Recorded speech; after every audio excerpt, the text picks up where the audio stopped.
Well, this hasn't started trading yet, but let's help investors understand your business. You're in lending and in the data business. What's the data set that you're working with? Sure. So we are an AI lending platform. That basically means, applying AI to the problem of consumer lending. And we do that by helping banks, originate better loans that are more accurate in terms of predicting who's likely to default. And that means using all sorts of data to have a more informed decision and one that can result in, letting banks approve, 2 to 3 times as many borrowers at the same loss rates as they would otherwise. Well, you say all sorts of data. What kinds of data, aside from transactional data, are you talking about, and where are you getting it?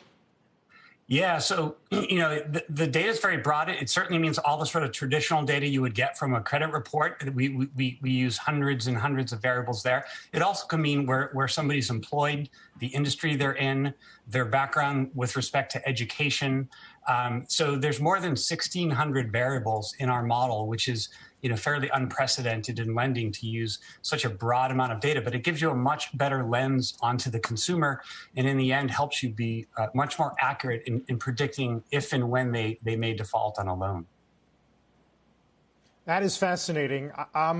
Where do loan officers normally have the largest blind spot? What mistakes do they normally make just from being human?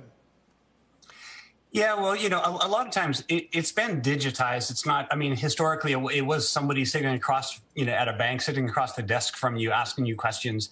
Today, most lenders have at least somewhat digitized that process, at least in the consumer lending space.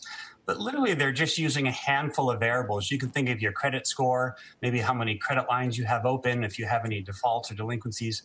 But, the idea of that being able to predict what's going to happen in the future in the real world is just a massive, mismatch between a very simplistic model and the real sophistication of trying to really understand what might happen to that consumer, what might happen to that loan in the coming, months and years.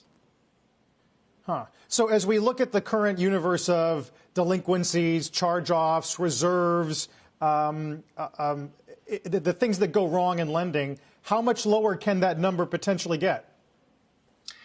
Oh, it's incredible. One way to sort of quantify it is if you thought of a system that was completely random as 0 and a system that was kind of omniscient at 100. Our view generally is that most lending systems in the consumer world are at about 2. And we believe our system, just reasonably is at about 10. So we're 5 times, maybe 4 to 8 times more accurate than a traditional lending system, but we're only 10% towards what is theoretically possible. There's always some randomness in the world, so you can't get to 100% predictive, but we are literally just scratching the surface of what's possible with AI. Shepard Smith here. Thanks for watching CNBC on YouTube.